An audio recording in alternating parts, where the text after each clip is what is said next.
தென்காசி. இப்போ நம்ம பார்க்க போகிற டாபிக் என்ன அப்படின்னா நிலையான நில வருவாய் முறை அப்படிங்கிறத நம்ம பார்க்க போகிறோம். ஸோ இது எப்படி ஸ்டார்ட் ஆச்சு அப்படின்னு சொல்லி பார்த்தோம் அப்படின்னா 1764 வக்சாய் போர் நடக்கும். அந்த வக்சாய் போர் முடிவில் அலகாபாத் உடன்படிக்கை ஏற்படும். பிரிட்டிஷ்க்கும் இரண்டாம் மாநிலம் நடுவில் வந்து அலகாபாத் உடன்படிக்கை 1765 நடக்கும். ஸோ அப்போ ஏற்படுத்தப்பட்ட உடன்படிக்கை தான். அதில் வந்து திவானி முறையில் வந்து வங்காளம், பீகார் மற்றும் ஒடிஷா பகுதிகளில் நில வருவாய் முறையை வந்து அவங்க வந்து திவானி முறைகளை வாங்கிடுவாங்க. ஸோ திவானி முறைகள் அப்படிங்கிறது வந்து என்ன அப்படின்னா வரி வசூலிக்கும் உரிமை மற்றும் நீதி வழங்கும் முறையை வந்து அவங்க வந்து வாங்கிப்பாங்க. ஸோ அதில் ஃபஸ்ட்டு வந்து திவானி முறைகள் அப்படின்னா என்னன்னு பார்க்கலாம். ஸோ திவானி முறைகளில் எங்கே ஸ்டார்ட் பண்ணுறாங்க அப்படின்னா வங்காளம், பீகார் மற்றும் ஒடிஷாவில் ஸ்டார்ட் பண்ணுறாங்க. யார்கிட்ட இருந்து இந்த முறைகளை வாங்குறாங்க அப்படின்னா இரண்டாம் ஆலன்ஷாக்கிலேருந்து பிரிட்டிஷ் வந்து வாங்கிக்கிறாங்க. ஸோ நெக்ஸ்ட் வந்து ஃபஸ்ட்டு முதல் முறையாக ராபர்ட் கிளைவ் வந்து என்ன பண்ணுவார் அப்படின்னா இந்த 3 இடத்துலையும் ஓராண்டு நிலவரி திட்டம் அப்படின்ட்டு ஒரே ஒரு வருஷத்துக்கு மட்டும் திட்டம் நிலவரி வாங்குற மாதிரி கொண்டு வருவாங்க. நெக்ஸ்ட் வாரன் ஹேஸ்டிங் வந்து என்ன பண்ணுவாங்க அப்படின்னா 5 வருஷத்துக்கு நிலவரி வாங்குற மாதிரி ஒரு திட்டத்தை கொண்டு வருவாங்க. ஆனால் கடைசியாக கார்ல் வால்ஸ் வந்து 1793 10 ஆண்டுக்கும் சேர்த்து நிலவரி திட்டம்ங்கிற மாதிரி கொண்டு வருவாங்க. ஸோ இதுதான் ஒரு பர்மனன்ட் செட்டில்மெண்ட் அப்படிங்கிற மாதிரி ஒரு திட்டம் கொண்டு வருவாங்க. ஸோ இதில் 19% மட்டுமே நம்ம வந்து வாங்கிக்கலாம் அந்த மாதிரி வந்து அந்த திட்டம் வந்து கொண்டு வரப்படும். இது வந்து எங்கே அறிமுகம் செய்யப்படுறாங்க அப்படின்னு பார்த்தோம்னா முதல்ல இந்தியாவில் வந்து அறிமுகம் செய்யறாங்க. நெக்ஸ்ட் இது எப்படி வந்து வாங்குறாங்க, முதல்ல வந்து எப்படி பிரிட்டிஷ்க்கு வந்து வாங்குறாங்க அப்படின்னு சொல்லி பார்த்தோம் அப்படின்னா விவசாயிகள்கிட்ட இருந்து ஜமீன்தார்கிட்டையும், ஜமீன்தார் வந்து பிரிட்டிஷ்கிட்ட வந்து அந்த நிலவரியை வந்து கலெக்ட் பண்ணுற மாதிரி முதல் முறையாக கொண்டுட்டு வராங்க. ஸோ இந்த ஜமீன்தார் வந்து எப்படியெல்லாம் அழைக்கப்பட்டாங்க, அவங்களுக்கு அருணாநிலை என்னெல்லாம் அப்படின்னு சொல்லி நம்ம பார்த்தோம் அப்படின்னா ஜமீன்தாரி, ஜாகிர்தாரி, மழுகுஜாரி, பிஸ்மில்தாரி அப்படின்னு சொல்லி அழைக்கப்பட்டாங்க. ஸோ நெக்ஸ்ட் இதில் வந்து 11ல் 10 பங்கு வரி வந்து பிரிட்டிஷ்க்கு கொடுக்குற மாதிரி விவசாயிகள் வந்து கட்டாயப்படுத்தப்பட்டாங்க. ஸோ இது மூலமாக வந்து விவசாயிகள் வந்து அதிகமாக பாதிக்கப்பட்டாங்க. இந்த 10ஆண்டு நிலவரி திட்டத்தில் விவசாயிகள் அதிகமாக பாதிக்கப்பட்ட காரணத்தினால இரண்டாவது முறையாக என்ன கொண்டு வருவாங்க அப்படின்னு சொல்லி பார்த்தோம்னா ரயத்வாதி முறையை வந்து அவங்க அறிமுகப்படுத்துவாங்க. எந்த இயர் அப்படின்னு சொல்லி நம்ம பார்த்தோம் அப்படின்னா 1820 முதல் முறையாக கொண்டு வருவாங்க. ஸோ இது ஃபஸ்ட்டு யார் இந்த ரயத்வாதி முறையை வந்து கொண்டு வர்றாங்க அப்படின்னு சொல்லி பார்த்தோம் அப்படின்னா தாமஸ் மன்ரோ மற்றும் கேப்டன் ரீட் அப்படிங்கிறவங்களால ரயத்வாதி முறை வந்து அறிமுகம் செய்யப்படும்.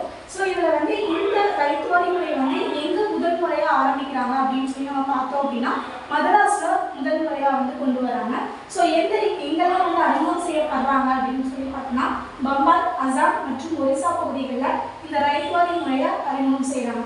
ஸோ இதில் வந்து என்ன அப்படின்னா முதல்ல வந்து 50% வந்து பிரிட்டிஷ்க்கு கொடுக்குற மாதிரி கொண்டு வராங்க. ஸோ நெக்ஸ்ட் ஆஃப்டர் கொஞ்ச நாள் கழிச்சு வந்து என்ன பண்ணுறாங்க அப்படின்னா 3ல் 1 பங்கு வந்து விவசாயிகள் பிரிட்டிஷ்க்கு வந்து நிலவரி முறையை வந்து கொடுக்குற மாதிரி அந்த திட்டத்தை கொண்டு வராங்க.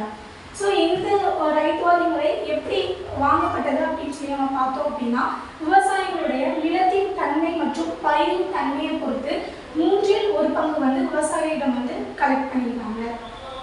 நெக்ஸ்ட் இது எப்படி கொடுத்தாங்க அப்படின்னா இதில் வந்து ஜமீன்தாரி, அதாவது நம்ம 10ஆண்டு நிலவரி திட்டத்தில் பார்த்தோம் ஜமீன்தாரிகளுக்கு நடுவில் வந்து பிரிட்டிஷ்க்கும் விவசாயிகளுக்கும் நடுவில் ஜமீன்தாரி முறை அப்படின்னு சொல்லி ஒருத்தங்க இருந்தாங்க. ஸோ இன்டர்மீடியேட்டர் இருந்தாங்க அப்படின்றத பார்த்தோம். ஸோ ஆனால் இதில் ரயத்வாதி முறையில் அவங்க எப்படி கொண்டு வராங்க அப்படின்னு சொல்லி பார்த்தோம் அப்படின்னா அவங்க வந்து ஸ்ட்ரைட்டாகவே பிரிட்டிஷ்கிட்ட வந்து அதை வந்து பே பண்ணுற மாதிரி நிலவரி திட்டத்தை பிரிட்டிஷே போய் நேரடியாக போய் கலெக்ட் பண்ணிக்கிற மாதிரி அந்த முறையை வந்து கொண்டுட்டு வராங்க. ஸோ இதில் நெக்ஸ்ட் நம்ம பார்த்தோம் அப்படின்னா இந்த ரயத்வாதி முறையிலும் விவசாயிகள் அதிகமாக பாதிக்கப்பட்ட காரணத்தினால என்ன பண்ணுறாங்க அப்படின்னா 3வது முறையாக மகள்வாரி முறை அப்படின்னு சொல்லிட்டு ஒரு முறையை வந்து கொண்டு வராங்க. ஸோ இந்த மகள்வாரி முறை எந்த இயர் ஸ்டார்ட் பண்ணப்படுது அப்படின்னா 1822 கொண்டு வராங்க. ஸோ இதை வந்து யார் ஃபஸ்ட்டு அறிமுகம் செய்கிறாங்க அப்படின்னு சொல்லி நம்ம பார்த்தோம் அப்படின்னா ஹோல் மெக்கன்சி அப்படிங்கிறவரால முதல் முறையாக அறிமுகம் செய்யப்படுது. எந்தெந்த இடங்கள்லாம் அப்படின்னு சொல்லி நம்ம பார்க்கும்போது வடமேற்கு மாகாணங்கள், மத்திய இந்தியா மற்றும் கங்கை சமவெளி பகுதிகளில் இந்த மகள்வாரி முறையை முதல் முறையாக அறிமுகப்படுத்துகிறாங்க. அதுக்கப்புறம் இந்த இதில் அதாவது இதில் நம்ம பார்த்தோம் ரயத்வாதி முறையில் 3ல் 1 பங்கு முதலில் வந்து வாங்கினாங்க பின்னாடி அப்படின்னு சொல்லி நம்ம பார்த்தோம். ஆனால் இதில் வந்து சில மாற்றங்கள் கொண்டு வராங்க மகள்வாரி முறையில். என்ன மாற்றங்கள் கொண்டு வராங்க அப்படின்னு சொல்லி நம்ம பார்த்தோம் அப்படின்னா 50% வந்து மட்டும்தான் வந்து வரி வந்து வாங்குறாங்க. அதில் நம்ம பார்த்தோம் 3ல் 1 பங்கு வாங்கினாங்க அப்படின்னு சொல்லி நம்ம பார்த்தோம். ஆனால் இந்த மகள்வாரி முறையில் 50% அவங்க வந்து வாங்குறாங்க. ஸோ இதில் வந்து ரைத்துவாரி முறையில் பார்க்கும்போது வந்து நிலத்தின் தன்மை மற்றும் பயிரின் தன்மையை பொறுத்து வந்து அவங்க வந்து வாங்கினாங்க.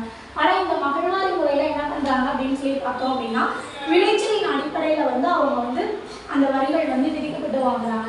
ஸோ இதை வந்து வாங்கிட்டு அதுக்கப்புறம் அதுலேயும் விவசாயிகள் அதிகமாக பாதிக்கப்படுறாங்க அப்படிங்கிறத பார்த்துட்டு என்ன பண்ணாங்க அப்படின்னு சொல்லி பார்த்தோம்னா 1833 அந்த மகள்வாரி முறையில் சில மாற்றங்கள் வந்து கொண்டு வராங்க.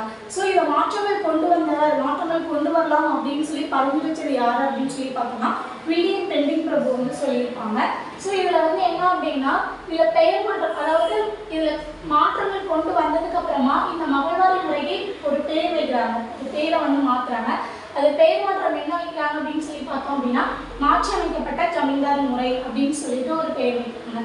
ஸோ இதுக்கப்புறமா அதில் மாற்றம் கொண்டு வந்ததுக்கு அப்புறமா இந்த மகள்வாரி முறையில் மாற்றம் கொண்டு வந்தவங்க வில்லியம் பெண்டிங் பிரபு மற்றும் மெத்தின் பர்ஸ்ட் அப்படிங்கிறவங்க வந்து இதில் வந்து மாற்றங்கள் அதிகமாக கொண்டு வருவாங்க.